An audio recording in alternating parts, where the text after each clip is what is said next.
Sarah, I've got a question for you. How do you know if you're cursed? Or if like a witch has cast a spell on you or something, a bit Halloween based? Ooh, that's a bit of a witchy question, isn't it? I think I'd feel something in the air. Go on You know, then. I had my car incident a couple of weeks ago. Oh, yes. So I bought a new car and subsequently found out that the garage down the road where I could take it to be serviced the day after buying it is deciding to relocate. So that's a problem. And then I picked the car up last week, and within 24 hours, an engine warning light has come on, and now it's back in the garage getting fixed. So I think I'm car cursed. That sounds more than possible, doesn't it? Have you got to do your sagey de-witching or something around your car and then you'll be fine, ready for That's Halloween? that's Yeah, what I'm looking for. I need the yeah. answers.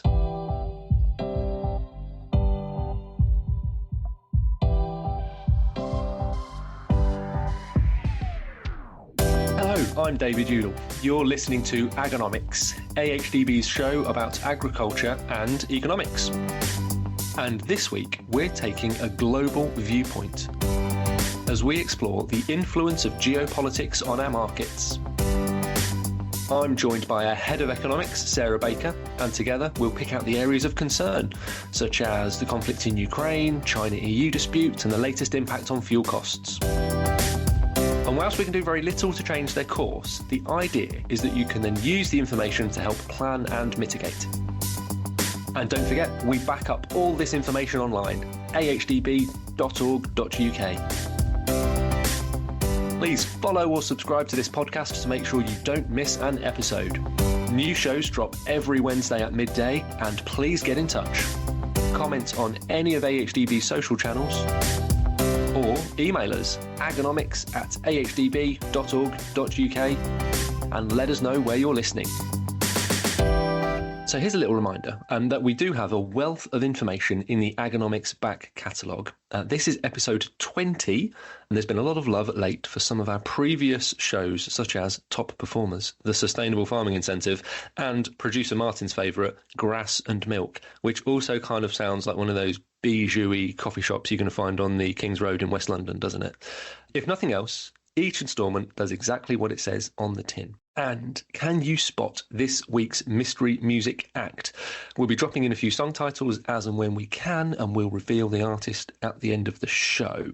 But before we get into the meat of the subject today, just wanted to say a big thank you to everyone that attended our Retail and Consumer Insight Conference, which was last week on the 17th of October. Lots of fantastic insight and information that was shared. And then looking forward, in a week's time, a week today, we have the new budget being announced by the government, and the agriculture budget is going to be a core part of that and of huge interest, especially for economics geeks like us. We've already done a small piece of work on this, which was showing that in order to keep up with the inflationary pressures that we've seen over the last couple of years, essentially another £1 billion would have needed to be added onto the agriculture budget. And so it's going to be interesting to see what that budget comes out with, what it means for agriculture, both from a flat budgetary sense, but also looking at other aspects, such as if there's changes to the inheritance tax, for instance. And once that budget is released, we will be doing more on it, and I'm sure we'll be mentioning that on a future episode of Agonomics as well. So look out for that in a week's time at the end of the month.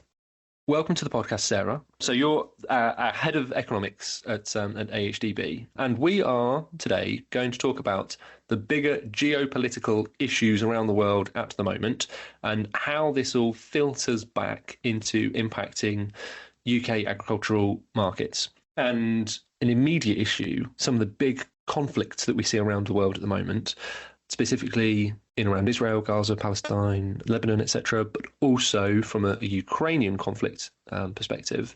We'll kind of cover both of those, but there are some significant issues, I suppose, the wider impacts of those conflicts that are having on global markets that are going to filter back through to our domestic market. Yeah, I think that's a really important point, David. I think it's not always clearly understood why events happening the other side of the world almost are going to impact on UK agriculture, but hopefully I can shed some light on that. So should we start talking about oil first up? And from a basic standpoint, oil is kind of the commodity, isn't it? It's kind of the significant commodity that drives everything.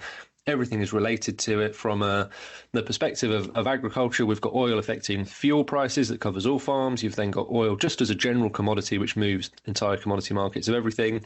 And then obviously you've got the link into cereals and oilseeds because of oil and biofuels and everything that comes through with that, as well as it just being a sort of general macroeconomic issue. And there is some concern around the impact on the oil market of the current conflicts, and again, how that then filters back through. Yeah, it literally oils the wheels of the economy, doesn't it, without being too corny, every day. So we have to take this apart. There's a number of different influences at the moment, if you like. So conflict is a huge one. We saw what happened to fuel prices in the Ukraine crisis. The threat here was that escalation in the Middle East would result in Israel retaliating and hitting the Iran-based producers. Now, Iran's responsible for 4% of global oil supplies. It's one of the second biggest contributor in OPEC, or the third. It's up there. It's pretty major. So hitting their sort of supply would be a major blow. And the markets reacted to that threat, I think, first week, second week in October, and they've since settled a bit and the oil prices dropped back down. But the fear of that, if you like, the knock-on effect over here is we've experienced that price shock in fuel before, and we saw what it did to the economy. We saw that it was one of the major factors driving inflation. And just as we're sort of getting inflation back under control over here in the UK and across the globe, there was fear of another sort of cost price round of inflation, which would have scuppered any plans to reduce interest rates and so on. So, yeah, the markets were jittery, definitely jittery, and that story is not over yet. Yeah, and it's interesting when you look at, I suppose, crude oil markets where they've been over the past year or so. I mean, early September, we had moved to relatively low levels. So West Texas Intermediary crude in the US was trading at sort of below $65 a barrel.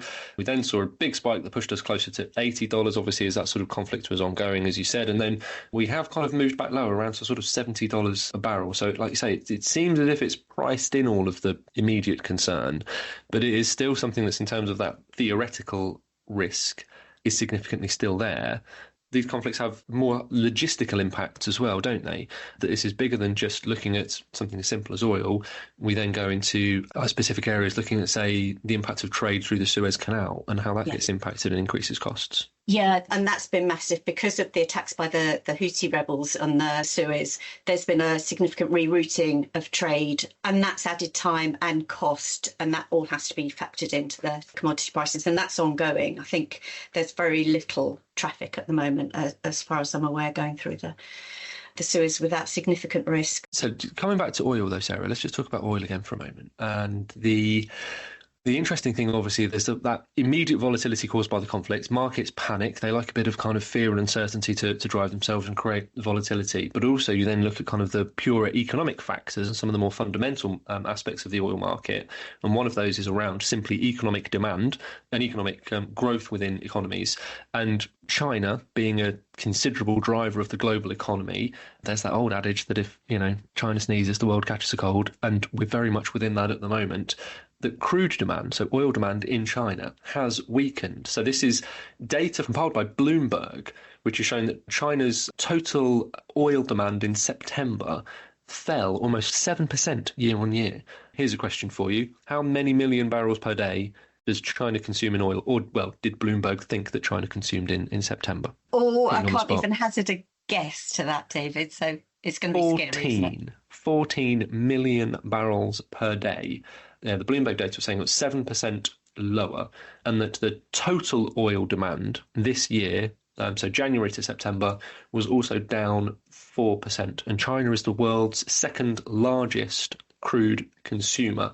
So obviously that is something that is then bearish for crude markets, because if you're seeing that significant demand drop in a huge consumer and an economy in China, that's also something that's going to have potential repercussions, not only from an economic growth perspective, but also potentially from a food perspective as well from China. Most definitely, and that shows so clearly both sides of the story, because you've got the potential for the drop in supply if Iran's oil producing areas were damaged, but you've got the long going, if you see what I mean, and the actual this is happening, the sluggish demand. China is massive, and it's interesting that those percentages are sort of broadly similar, 4% of consumption. But the story about slower growth is a global story, isn't it? We're nowhere near the sort of pre-COVID levels of an average of 2.5% growth per annum that we enjoyed for sort of 20, 30 years.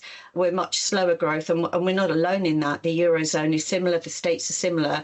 So that sort of lack of growth within the economy is slowing down demand for oil, there is no doubt. And that's a sort of a slow burner story, if you like. That's a longer term trend, whereas the war is a shorter, sharper shock, and you've got the two different influences, if you like, coming together. And as market analysts, we have to try and decipher which one is dominant at any particular time and what that means for the market.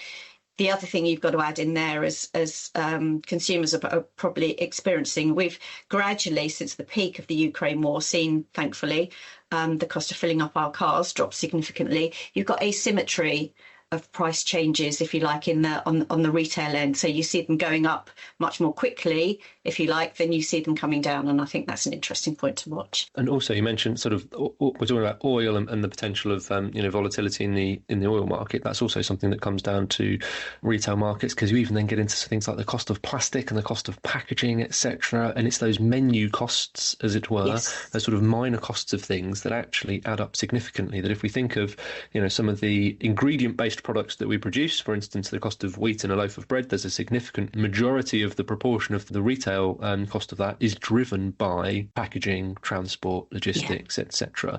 And the same even goes for meat cuts as well. The amount of CO2 required for packaging and the plastic packaging, etc. So there's a lot of detail. Right, one thing that we've not touched on, we've spoken about the Middle East conflict, but we haven't spoken about the Ukrainian conflict. We've still continued to see some volatility, but the world and global wheat market, to an extent, has very much sort of priced that in. But I think logistically, there's still some issues, and it's one where there could still be some future challenges, particularly looking at the three F's again of feed, fertilizer and fuel. Ukraine was a really, really interesting example of how the markets can adjust. It was a major shock. It was one of the three C's, if you like, around that time: conflict, COVID and climate, not just around that time, but the major influences. After that sort of significant impact of the initial impact, the market has adjusted. You're quite right. It's coping far better than many commentators thought it would. There are still logistical challenges, and that conflict is not over. I think the concerns are, again, about escalation. There's a bit of sort of Ukraine fatigue, if you like, with the news around the Middle East. We see less and less news on a daily basis about Ukraine. There's some question marks, particularly in the US. The US are one of the main financial backers of Zelensky, and therefore would a change of president in the US change that dynamic? He's not a fan of NATO, is he, Mr. T? So would that change the dynamic in Ukraine, and what would happen if that escalated further into Eastern Europe? So again, a lot of question marks on a lot of people's mind around that area of the world. Hold on, just to clarify there, is Mr. T running for president from the A-team?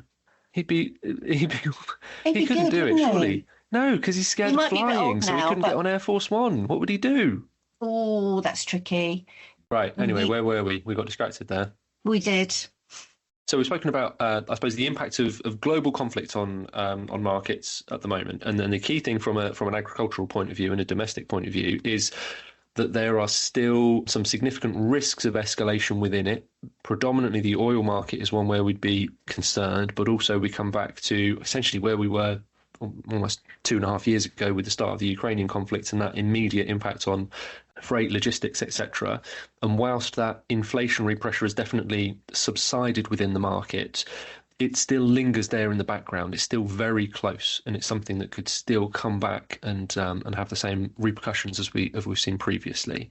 We've started talking about the US there, and we're going to take a break now to get the latest in the markets. But when we come back, we'll be talking more about the US, whether BA Baracus is going to make a late run for the presidency, but more importantly about what happens to the US dollar, depending on if the two main candidates of Donald Trump and Kamala Harris win, what would happen to the dollar and how does that impact US interest rates, and then back to commodity prices in the UK. Hi, I'm Olivia Bonser, Senior Analyst at AHDB, with a look at grain and oilseed markets for the week commencing the 6th of January.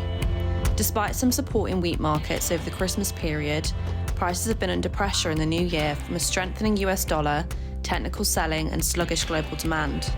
However, Russian wheat crop conditions remain in focus, with warmer than usual temperatures and excess moisture in key growing regions. Persistent hot and dry weather in Argentina is also raising concern over the country's maize crop, which is now in its critical development stage. For rapeseed, new crop prices are supported, with doubts over prospects for global rapeseed production in 2025, though forecasts of heavy soybean supplies from South America limit any major price increases. Over the next few weeks, weather in major exporting countries such as South America and Russia will be key in driving prices. The USDA will also release updated global supply and demand estimates at the end of this week. To stay up to date with the latest data and analysis across arable, red meat and dairy markets, head to hdb.org.uk and click on Markets and Prices.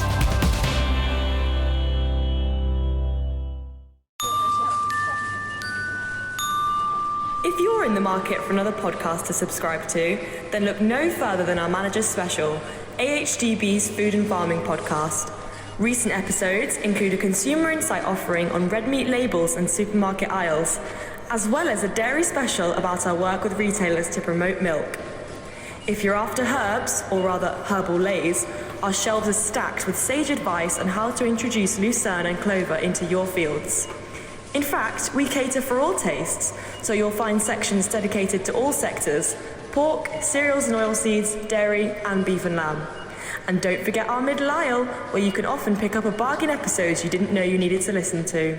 Search Food and Farming wherever you get your podcasts. AHDB thanks you for your custom.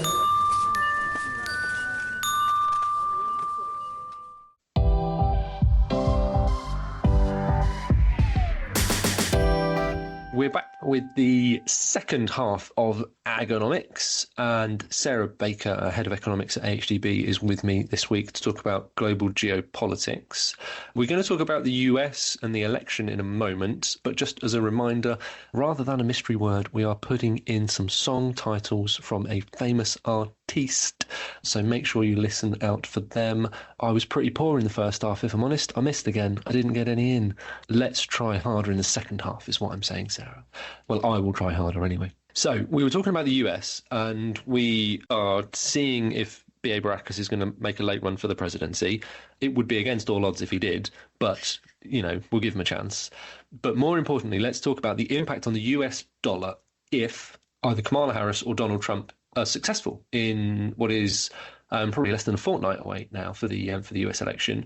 And we've had something over the last few weeks which has been deemed the Trump trade in the US dollar, because the dollar has been strengthening over the last 3 weeks or so against a whole basket of currencies, because there is the expectation within the markets that it seems as if Donald Trump is slightly ahead and is more likely to be going in.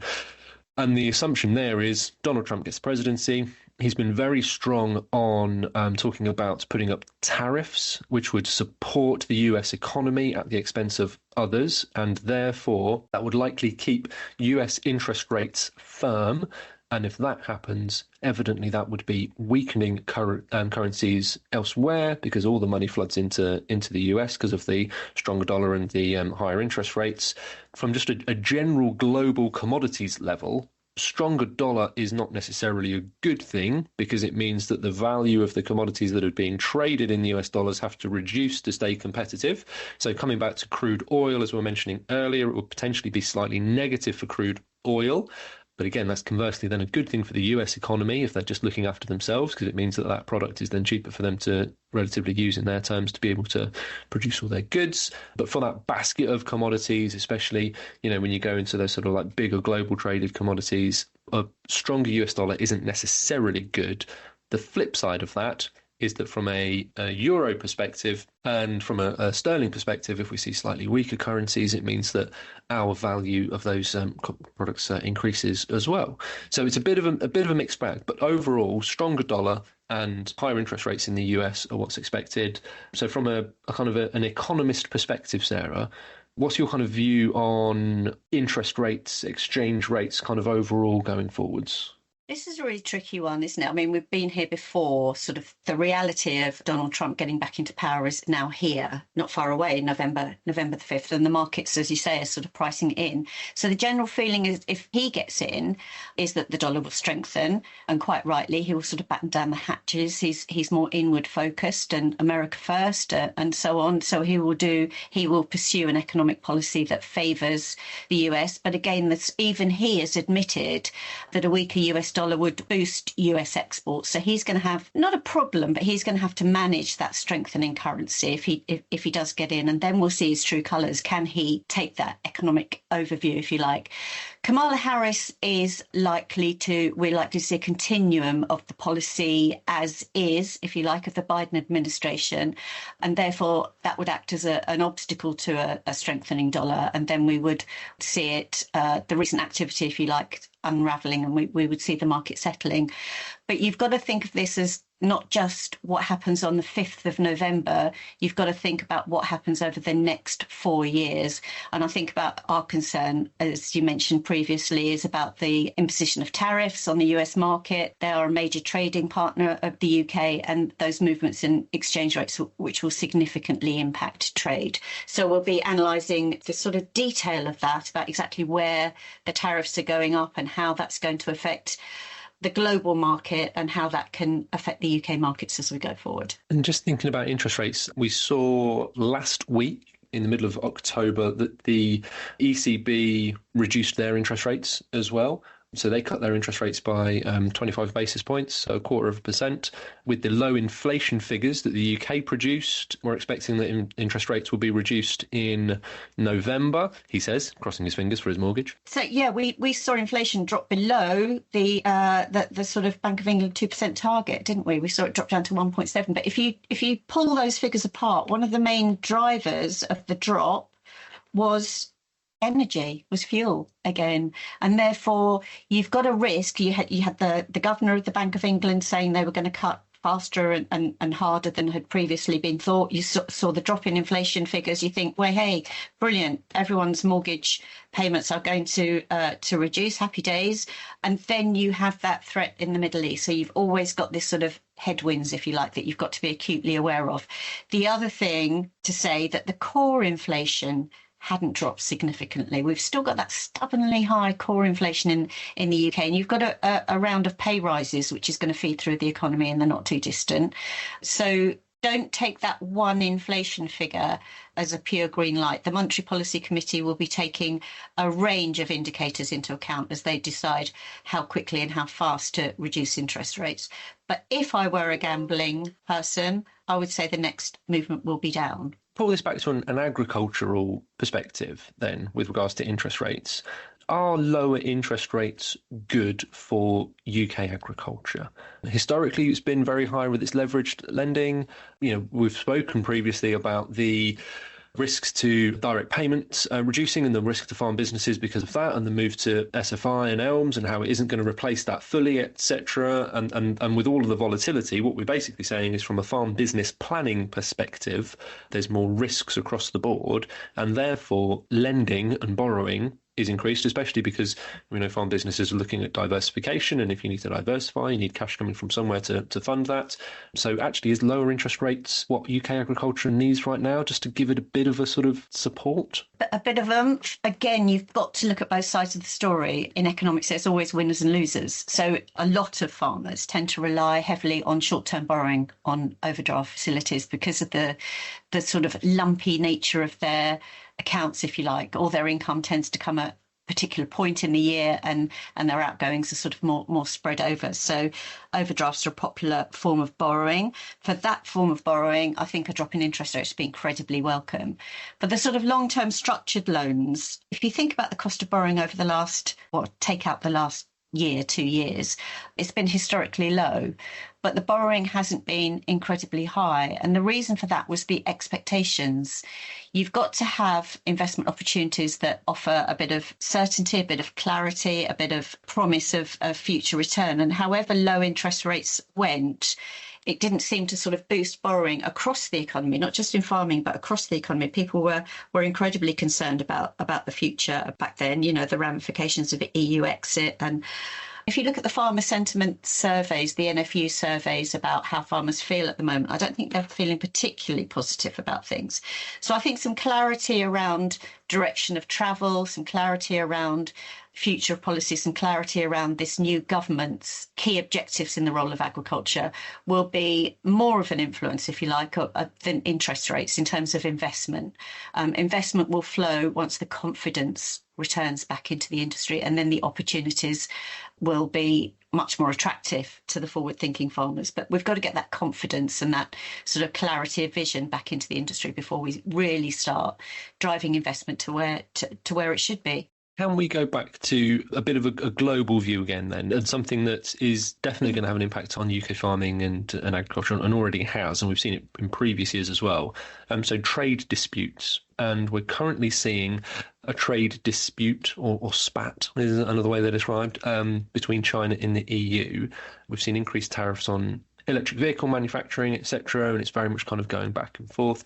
We did mention last week about the anti-dumping investigation into exports of pork, etc.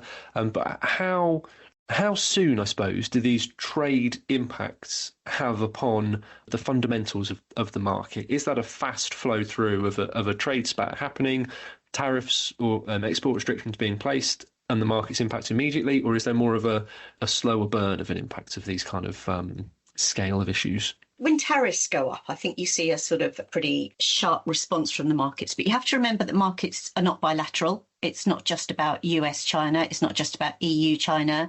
We trade in a global network. And therefore, many commentators have said, right, OK, if the EU fall out with China and there's an anti-dumping investigation and they lose that Chinese market, it will be positive for UK producers because we can fill that gap. Well, not necessarily, because the EU is also a significant trading partner and they're going to have surplus product on their markets, which will put downward pressure on prices. So you've got those two competing forces. What will happen? What will feed through? But what we have seen, the markets will adjust quite swiftly. With pork, we have to look very carefully at carcass balance. Have we got product that is in demand in China to satisfy that sort of vacuum of demand, or the increase in demand that will come if they cut off the EU supplies? Have we got the right products for the Chinese market to satisfy that opportunity immediately? And what sort of price drop will we see as a result of the EU glut, if you like, in pig meat? Right. Thank you, Sarah. Thank you. Within the space of half an hour, we've kind of gone from everything around the world that's happening and how it can sort of filter back to impact agricultural markets and agricultural businesses, farm businesses. The call to action that we have is dependent on the size and scale of business that you are. For those bigger, multinational businesses, national size businesses, those kind of big processing supply chain businesses, this is all about risk planning and appreciating these risks and having these risks built into your business planning process, of which all those businesses are already doing this. But obviously understanding a range of views that feeds into that is always a valuable thing to have.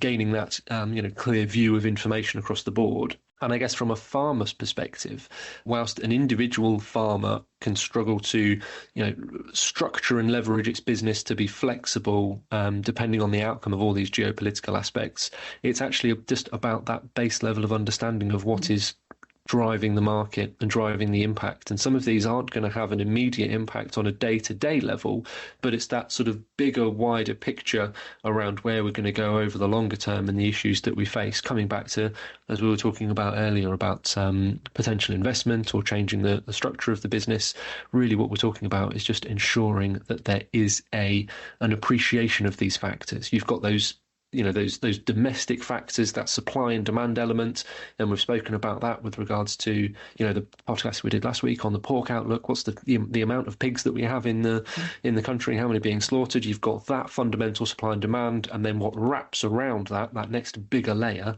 is this bigger layer of geopolitics that impacts the market. And obviously, whilst it can't be controlled, we are still price takers in our position within the global market. Having an appreciation and understanding just helps to try to navigate through all of these issues. Sarah, thank you. Thank you for your time. Thank you for your input. I'm going to say welcome. You carried me completely in this with regards to dropping some song titles in there. Yeah, we saw your true colours, didn't we? Don't you got one in before we even mentioned it, and now you're just carrying on. Stop it. You're just rubbing salt into the wound now. And for those that were eagle-eared and listening to Sarah more than anything that I was saying, the artist this week was one Philip David Charles Collins, Mr. Phil Collins. Thank you for some fantastic songs, Phil. Some of them I didn't realise that you'd written. My personal favourite, though, one that we didn't get, which I will, try hard next time. "You'll Be in My Heart" by Phil Collins from the early '90s Tarzan film.